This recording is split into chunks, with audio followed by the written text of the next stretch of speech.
Good morning all of you and अस्सलाम वालेकुम। हम हिस्ट्री का चैप्टर नंबर 1 कर रहे थे, द फ्रेंच रेवोल्यूशन। उसमें हमने पढ़ा था कि कैसे लुइस 16 ने, जो वहाँ के राजा उस टाइम पे उन्होंने अपना थ्रोन संभाला था 1789 के अंदर, कैसी क्राइसिस सिचुएशन आ गई थी जिसकी वजह से लोगों ने रिवॉल्ट करना स्टार्ट करा था। हमने कल की क्लास में पढ़ा था कि कैसे फ्रांस को एक कॉन्स्टिट्यूशनल मोनार्ची कैसे घोषित किया गया था। मैंने आपको इस पूरे डायग्राम में ये बताया था कि वहाँ का पॉलिटिकल सिस्टम 1791 में कैसा हो गया था, पहले कैसा था और उसके बाद कैसा हो गया था। हमने फर्स्ट पैराग्राफ में यही रीड करा था कि कैसे नेशनल असेंबली को कॉन्स्टिट्यूशन, जब हमारा कॉन्स्टिट्यूशन ये लोग बना रहे थे, फ्रांस का कॉन्स्टिट्यूशन ड्राफ्ट कर रहे थे, उन्होंने कैसे नेशनल असेंबली को कैसे एक्सेप्ट करा किंग ने, और कैसे किंग की पावर को लिमिट कर दिया गया और उसको एक बोलते ना, एक बस खाली वीटो पावर दे दी गई। बाकी की जो भी सारी पावर्स थी वो लेजिस्लेचर के हाथ में दे दी गई। लोग इलेक्टोरल्स को सेलेक्ट करते थे, उसमें से लेजिस्लेचर्स को चुना करते थे। लेजिस्लेचर सब चीज़ों पे नज़र रखते थे, सबको कंट्रोल करते थे, एग्जीक्यूटिव्स वालों को भी, मिनिस्ट्रीज़ वालों को भी। तो फ्रांस को कॉन्स्टिट्यूशनल मोनार्ची बना दिया गया था। उसका पूरा पॉलिटिकल सिस्टम मैंने आपको कल बताया था। नेक्स्ट जो नीचे पैराग्राफ है, हम यहाँ से स्टार्ट कर रहे हैं। The constitution of 1791 vested the power to make laws in the national assembly. तो ये कॉन्स्टिट्यूशन जो बनाया गया था 1791 के अंदर, इसके अंदर जो सारी पावर्स थी कानून बनाने की, वो नेशनल असेंबली को दे दी गई थी, विच वॉज इनडायरेक्टली इलेक्टेड, जो कि इनडायरेक्टली इलेक्ट होती थी, लोग उसको डायरेक्टली इलेक्ट नहीं करते थे। That is, citizens voted for a group of electorals who in turn choose the assembly. तो क्या करते थे, सिटीजन्स जो थे वो इलेक्टोर्स को इलेक्ट करते थे और उनके अंदर से ही असेंबली के लोगों को चुना जाता था। Not all citizens however had the right to vote. सारे लोगों को फ्रांस के अंदर वोट देने का अधिकार नहीं था। सिर्फ 25 ईयर्स के जो बाद के लोग थे, only man above 25 years of age who paid tax equal to at least 3 days of a labourer's wage were given the status of active citizen, that is they were entitled to vote. इसके अंदर ये था कि वो इंसान जो 25 साल से ज़्यादा का हो चुका है और वो अगर इतना टैक्स पे कर सकता है कि 3 दिन के लेबर्स वेज के अकॉर्डिंग अगर वो टैक्स पे कर सकता है, तो उसको एक एक्टिव सिटीज़न का दर्जा मिलेगा और उसको वोट का हक भी मिलेगा। The remaining man and all women were classified as passive citizen. बाकी जितने भी बचे हुए औरतों को तो हक ही नहीं था। आदमी भी, वो आदमी जो 3 दिन का टैक्स, जो लेबर टैक्स होता है, लेबर्स वेजेस जो होते हैं, अगर वो पे करता है तब जाके उसको एक्टिव सिटीज़न का दर्जा मिलता है। बाकी सारे जितने भी आदमी और औरतें थे उनको पैसिव सिटीज़न माना जाता है, मतलब उनको वोट देने का अधिकार उनके पास नहीं था। The remaining men and all women were classified as passive citizen. To qualify as an elector and then as a member of the assembly, a man had to belong to highest bracket of taxpayer. अगर आपको इलेक्टोर्स के अंदर elect होना है और उसके बाद भी अगर आपको असेंबली में इलेक्ट होना है, तो आपको बहुत ही हाई ब्रैकेट का जो टैक्स पेयर होता है ना, जो सबसे ज़्यादा टैक्स पेयर, उस कैटेगरी के अंदर आपको आना ज़रूरी था। The constitution begin with the declaration of the right of man and citizens.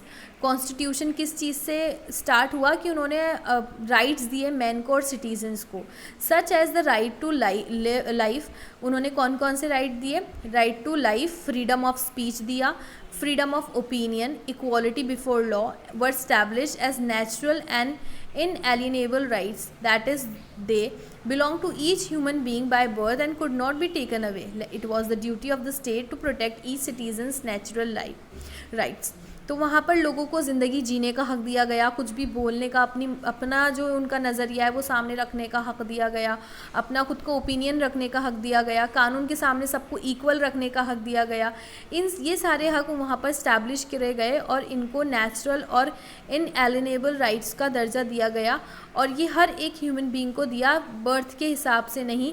आप अपने, एक बार आप कोई राइट्स मिल गए तो आपसे ये राइट कोई भी नहीं छीन सकता। और ये स्टेट की ड्यूटी थी कि आप इन सिटीजन्स के इन राइट को प्रोटेक्ट करो, इनको अच्छे से, अगर कोई इनके साथ गलत करता है तो आप इसकी देखरेख करो। नेक्स्ट जो हम पढ़ने वाले हैं वो है France अबॉलिशेस monarchy and become a republic. अभी तक तो हमने जो पढ़ा था वो हम ये पढ़ रहे थे कि कैसे किंग लुइस ने 16 जो किंग लुइस थे उन्होंने, क्योंकि जब इतने राइट्स वगैरह हो गए, लोगों ने उनकी बात मानना बंद कर दिया, खुद की एक असेंबली फॉर्म कर दी और वो ही अपनी असेंबली उन्होंने वर्सलिस के अंदर, टेनिस कोर्ट के अंदर लोगों को जमा कर लिया। तो लुइस 16 ने उनका जो डिमांड थी कॉन्स्टिट्यूशन बनाने की, नेशनल असेंबली बनाने की, उस डिमांड को उन्होंने एक्सेप्ट कर लिया। तो ऑल दो किंग की पावर वहाँ पर उन्होंने फिर भी मौजूद रखी थी जब उन्होंने कॉन्स्टिट्यूशन को ड्राफ्ट किया था 1791 के अंदर। फिर कैसे क्या हुआ कि किंग की पूरी पावर को ही अबॉलिश कर दिया गया, पूरी मोनार्ची सिस्टम को ही ख़त्म कर दिया गया और फ्रांस को एक रिपब्लिक स्टेट के रूप में देखा गया। कैसी सिचुएशंस आई, क्या हुआ, वो हम इसमें पढ़ेंगे। The situation in France continue to be tense during the following years. जो सिचुएशन थी फ्रांस की वो जो कंटिन्यू रही, जो एक बोलते ना बुरी जो घड़ी थी वो कंटिन्यू रही, बिल्कुल टेंस, एक बोलते ना दुखी भरा माहौल फिर भी रहा वहाँ पर। Although Louis 16 had sign the constitution, Louis 16 ने कॉन्स्टिट्यूशन को साइन कर दिया था। He entered into secret negotiation with the king of Prussia, लेकिन वो एक सीक्रेट नेगोशिएशन बोलते ना आपसी एक कोई व्यवहार करने की कोशिश कर रहा था किंग ऑफ प्रूशिया से। Rulers of other neighboring countries too were worried about the development in France and made plans to send troops to put down the events that had been taking place since the summer of 1789। जो आसपास के जो rulers थे country के वो भी बहुत ही ज़्यादा चिंता में थे कि जो चीज़ डेवलप हो रही थी फ्रांस के अंदर, और वो क्या प्लान कर रहे थे कि वो अपने ट्रूप्स को यहाँ पर भेजते और ये जो सारी चीज़ें वहाँ पर हो रही थी इसको वो बिल्कुल शांत कर देते। जो समर से ये चीज़ें स्टार्ट हुई थी 1789 से, इन चीज़ों को वो ख़त्म करना चाहते थे। Before this could happen the national assembly voted in April 1792 to declare war against Prussia and Austria. इससे पहले वो कुछ कर पाते, नेशनल असेंबली ने वोट करा अप्रैल 1792 के अंदर और प्रूशिया और ऑस्ट्रिया के खिलाफ उन्होंने वॉर डिक्लेयर कर दिया। Thousands of volunteers throng from the provinces to join the army, बहुत हज़ारों की तादाद में लोगों ने आर्मी को ज्वाइन करा। They so this as a war of the people against kings and atrocities all over Europe. लोगों ने इस नज़रिए से उस वॉर को देखा कि ये जो वॉर है ये किंग जो लोग थे उनकी जो हमारे ऊपर अत्याचार किया करते थे उसके खिलाफ हम ये चीज़ करने जा रहे हैं। पूरे यूरोप के अंदर जो किंग वगैरह हमारे पे अत्याचार करते थे उस चीज़ से लड़ने के लिए उन्होंने इस वॉर को उस नज़रिए से देखा। Among the patriotic songs this song was the Marseillaise composed by the poet Roget de Lacy.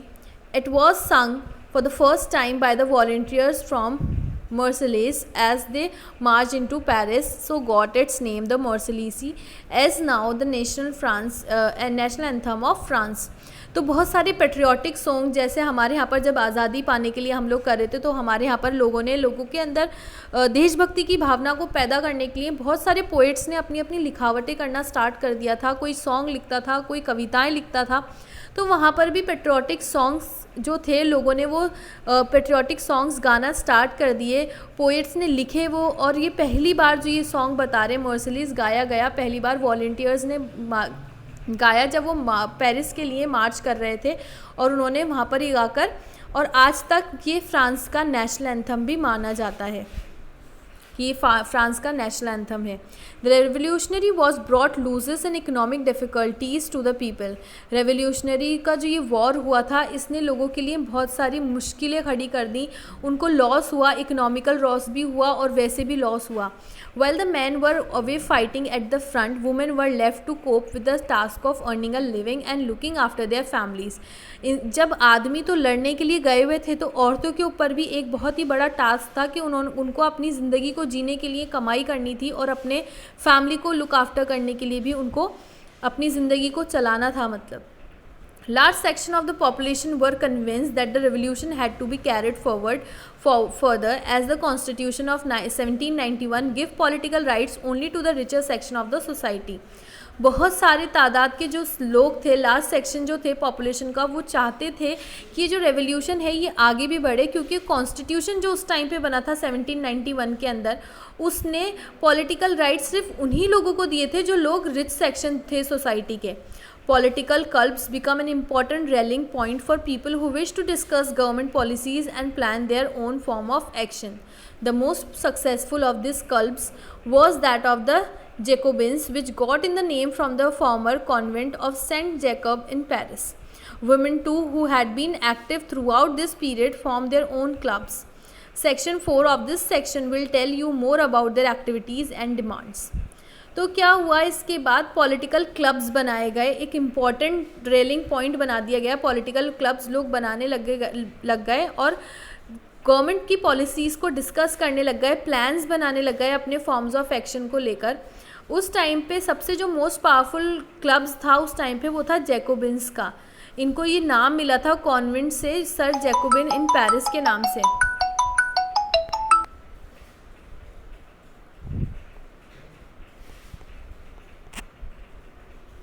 Sir Jacobian के नाम से इनको ये नाम मिला था जो पेरिस में थे.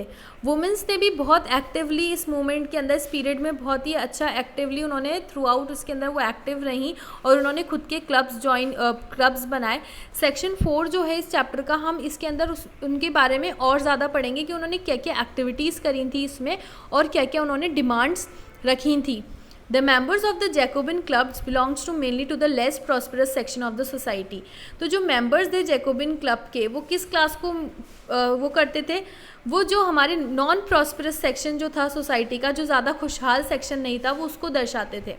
दे इंक्लूडेड स्मॉल शॉपकीपर्स. इसके अंदर कौन कौन इंक्लूड होते थे, छोटे जो शॉपकीपर्स होते हैं, आर्टिसंस जो थे सच एज शू मेकर, जूते बनाने वाले, पेस्ट्री कुक्स करने वाले, watch makers, printers, as well as servants and daily wage workers. The leader was Maximilian Robespierre. उनके जो लीडर थे वो मैक्सिमिलियन रॉब्सबेरी थे. A large group among the Jacobins decided to start wearing long strip trousers similar to those worn by dock workers. उन्होंने, उनके जो large group थे, उन्होंने डिसाइड किया कि हम क्या पहनेंगे, हम एक ट्राउज़र पहनेंगे जिसके ऊपर लंबी लंबी स्ट्रिप्स होंगी, जो कि सब एक जैसे पहनेंगे. डॉक वर्कर्स जैसे पहनते हैं, जो डॉक पे काम करते हैं वर्कर्स, वो काम जो करते हैं उनकी तरीके से हम लॉन्ग स्ट्रिप्स के ट्राउज़र्स पहनेंगे. This was to set themselves apart from the fashionable section of society, specially nobles who wore knee breeches. वो ये चाहते थे, वो जो फैशन चल रहा था उससे हटकर वो अपने आप को दिखाना चाहते थे, स्पेशली जो नोबल्स लोग थे उनसे वो हटकर दिखाना चाहते थे अपने आप को.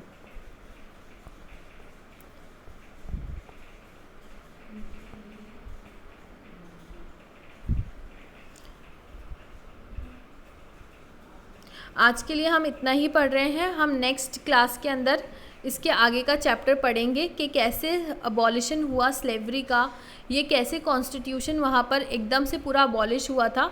इंशाल्लाह हम नेक्स्ट इस क्लास के अंदर इसको आगे और पढ़ेंगे. ठीक है, अल्लाह हाफिज़ एंड थैंक यू.